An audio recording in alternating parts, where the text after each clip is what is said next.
Welcome to English Baba channel. आज हम class 11th English snapshot book से जो चैप्टर नंबर 5 है मदर्स डे उसके क्वेश्चन आंसर करेंगे। तो जल्दी से वीडियो को लाइक कर दो। आई होप आपने वीडियो लाइक कर दिया है और अगर अभी तक चैनल सब्सक्राइब नहीं किया तो चैनल को सब्सक्राइब कर दो। चिल्ड्रन, जो क्वेश्चन नंबर 1 है उसके अंदर दो पार्ट है, ए और बी। तो क्वेश्चन नंबर 1 क्या कह रहा है, एक एक पार्ट को बारी बारी से करेंगे। This play written in 1950s is a humorous and satirical depiction of the status of the mother in the family. ये जो प्ले है जो 1950s में लिखा गया था, ह्यूमरस का मतलब होता है जिसे सुन के, देख के, पढ़ के हंसी आए, है ना, हंसाने वाला। सटायर का मतलब है जो व्यंग करता है। तो ये इसमें क्वेश्चन नंबर 1 है, what are the issues it raises. अगर आपने ये स्टोरी पढ़ी होगी तो इसमें बताया गया है कि एक मदर जो होती है घर के सारे काम करती है, फिर भी उसे कोई अप्रिसिएशन नहीं मिलता, सब लोग उन्हें फॉर ग्रांटेड लेते हैं। तो कौन कौन से इश्यू की ये बात कर रहा है। तो क्वेश्चन देखिए, क्वेश्चन है what are the issue it raises, कौन कौन से इशू के बारे में ये बात करता है। यहां देखिए, it raises the serious issue of mothers who work 7 days a week.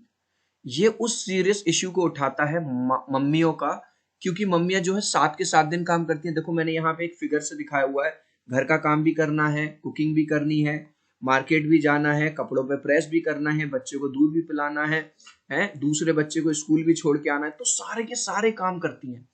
Neither they gets any salary nor any appreciation from the family members. ना तो फैमिली से उन्हें कोई सैलरी मिलती है, पैसे मिलते हैं, ना ही किसी तरह का कोई अप्रिसिएशन, कोई तारीफ मिलती है। Family members start taking them for granted, और जो फैमिली मेंबर्स हैं इस चीज का नाजायज फायदा उठाने लगते हैं। They never feel to thank them और देयर सेल्फलेस सर्विस। वो ना तो उन्हें कभी भी थैंक फील करते हैं, ना तो उन्हें कभी थैंक यू बोलते हैं, ठीक है, उनकी सर्विसेज के लिए। तो चिल्ड्रन, ये था हमारा क्वेश्चन नंबर 1। अब इसी के अंदर जो दूसरा पार्ट है, दूसरा पार्ट क्या है वो देखो।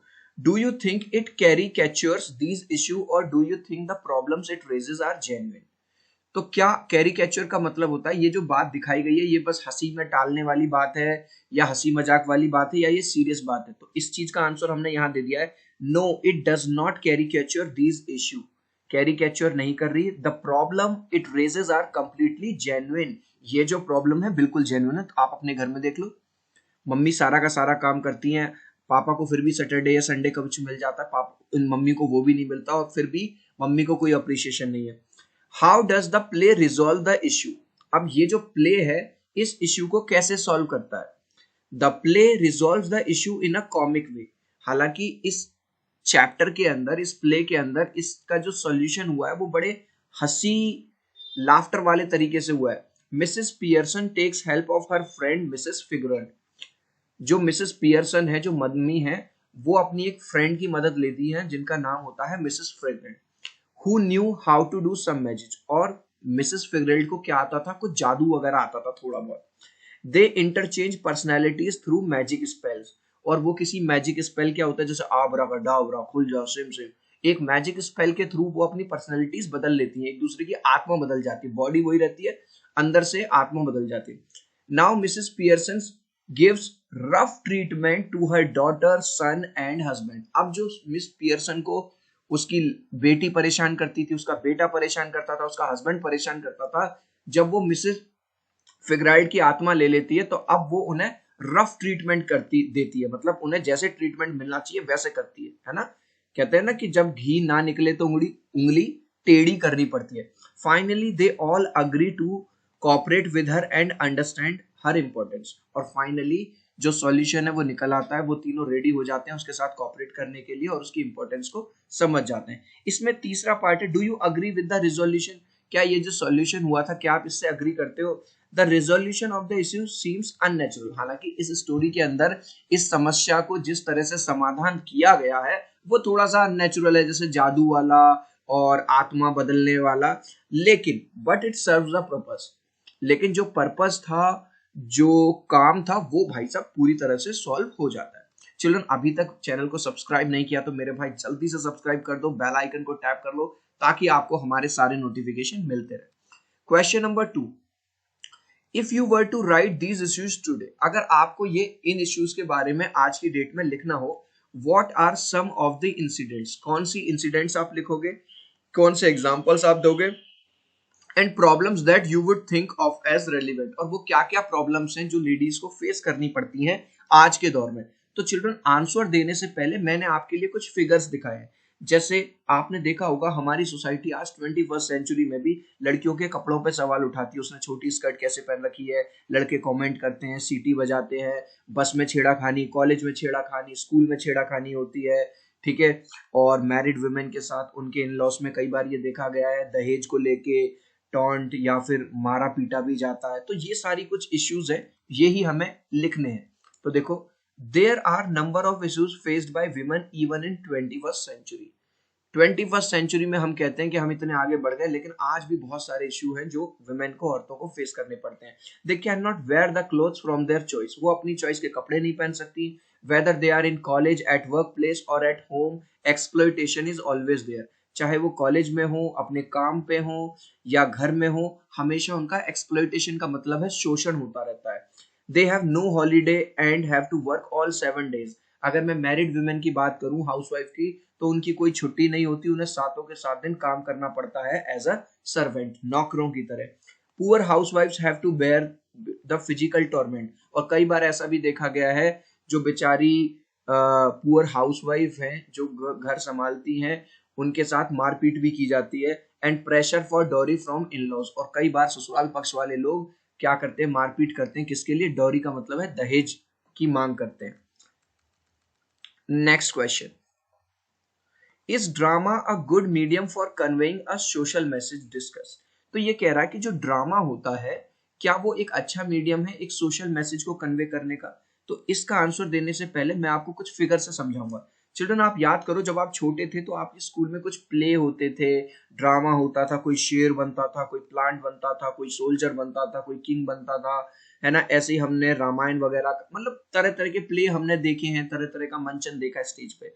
तो आपने देखा होगा जब स्टेज पे कोई चीज प्रेजेंट की जाती है तो उसमें अलग अलग कैरेक्टर्स होंगे, अलग अलग डायलॉग डिलीवरी होगी, कभी हंसी आएगी, कहीं इमोशनल होगा, तो उससे हमारा जो पर्पस है वो सॉल्व हो जाता है और एक मैसेज चला जाता है। तो आंसर पहले देखो, क्वेश्चन है, is drama good medium of for conveying a social message, discuss. तो पूरा आंसर मैंने यहीं से उठाया, यस। फिर drama is a good medium for conveying a social message, यहीं से उठाया। अब when we blame or try to make understand something to someone, जब हम किसी पे आरोप लगाते हैं या किसी को कोई चीज समझाने की कोशिश करते हैं, he or she may get angry or may ignore it। हो सकता है वो हमसे नाराज हो जाए, तुमने सामने वालों को कहा भाई तू ये गलत कर रहा है, तुझे ये नहीं करना चाहिए, तो हो सकता है वो गुस्सा हो जाए या उस बात को इग्नोर कर दे। While drama is made very interesting by number of different characters, लेकिन जब ड्रामा, उस चीज को हम एज ए ड्रामा पेश करेंगे या पेश किया जाता है ड्रामा, तो ड्रामा को इंटरेस्टिंग बना दिया जाता है, उसमें अलग अलग कैरेक्टर्स होते हैं। जैसे आप आज की डेट में वेब सीरीज देखते हो तो आपको मजा आता भाई अब क्या होगा, पार्ट 1 क्या है, पार्ट 2 क्या है, सीजन 2 कब आएगा। एंड डायलॉग डिलीवरी, अलग अलग कैरेक्टर्स हैं, अलग अलग डायलॉग डिलीवरी है। The audience find it very interesting, और जो लोग इसे देखते हैं ऑडियंस, उसे ये बहुत ज्यादा इंटरेस्टिंग लगती है।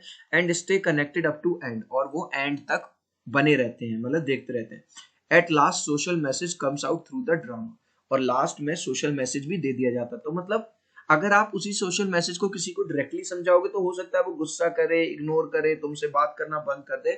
लेकिन अगर हम उसे ड्रामा के थ्रू पेश करते हैं तो हर कोई इंटरेस्ट भी लेता है और उस चीज को समझता है। And every one understands without being offended, offended का मतलब है गुस्सा होना, और कोई बिना नाराज हुए और बिना गुस्सा हुए भी उस बात को समझ जाता है। लास्ट क्वेश्चन है, डिस्कस इन ग्रुप्स प्लेज और films with a strong message of social reform that you have watched.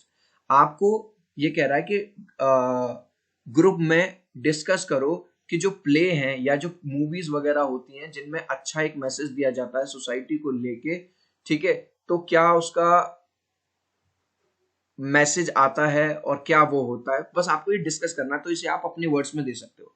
यहाँ पे मैं एक मूवी का डाल दिया है मैंने, स्वदेश मूवी जो आई थी शाहरुख खान की, है ना। उसमें ये नासा में काम करता है, अमेरिका की संस्था में, और जब भी एक बार अपने गांव आता है तो देखता है यार गांव के लोग तो बड़े दुखी हैं, तो वो अपनी नासा की नौकरी छोड़ देता है और गांव में ही, जहां बिजली नहीं थी वहां पानी से ही बिजली बना देता है और उस गांव को डेवलप कर देता है। उसी बात को अब हम यहाँ पे लिख रहे हैं, आप चाहो तो कुछ और भी बात लिख सकते हो। देखो हमने स्टार्टिंग कैसे, for group discussion at class level there can be varied response, varied का मतलब है अलग अलग रेस्पॉन्स हो सकते हैं अलग अलग बच्चों के, one such response is given below, ठीक है। The latest film I have watch recently is स्वदेश, मैंने जो मूवी देखी थी वो स्वदेश देखी थी। This is the story of an Indian man की कहानी है who was working in NASA, जो नासा में काम कर रहा था। Once when he visits his Indian village he finds villagers in a pathetic condition, एक बार जब वो गांव में विजिट करता है अपने इंडिया के, तो वो देखता है गांव वालों की कंडीशन बहुत ज्यादा खराब है। He decides to help them, और वो डिसाइड कर लेता है वो उनकी हेल्प करेगा। He resigns his job in NASA, NASA में अपनी जॉब से रिजाइन डाल देता है। And advise all the villagers, सारे विलेजर्स को ये एडवाइस देता है that they all can make their village a wonderful place, और अब वो अगर सब लोग मिलके काम करें तो अपने छोटे से गांव को एक बहुत अच्छी जगह बना सकते हैं। With the help of water and ideas of the scientist they produce electricity, scientist आ ही गया था शाहरुख खान जो है, और सारे गांव वाले मिलके तो वो प्रोड्यूस कर देते हैं electricity. Thus the economic and social condition of the villagers undergoes a sea change, तो जो इकोनॉमिक कंडीशन थी उसमें भी फायदा होता है, और सोशल कंडीशन मतलब जिस गांव में रात को लाइट नहीं आती थी, अंधेरा हो जाता था, वो गांव में अब लाइट आ गई है, पानी की व्यवस्था हो गई है, और डेवलपमेंट भी हो रहा है। चिल्ड्रन लास्ट क्वेश्चन का आंसर देखूंगा कितने बच्चे राइट आंसर देते हैं कमेंट सेक्शन में। लेट्स सी कितने बच्चे right answer. This play Mother's Day raises concerns of A, B, C या डी। आपको जरूरी नहीं है पूरा आंसर लिखना, आप अपना आंसर दे सकते हो। ये जो मदर्स डे है इसमें, इस चैप्टर में या इस प्ले में किसकी बारे में चिंता करी गई है, किसकी चिंता दिखाई गई है, वर्किंग मैन की, चिल्ड्रन की, मदर्स की, या नन, ए बी सी या डी। तो आई होप मेरी ये छोटी सी एक्सप्लेनेशन आपको अच्छी लगी होगी। वीडियो को लाइक कर देना यार मन करे तो, और मिलते हैं अगले वीडियो में। बाय।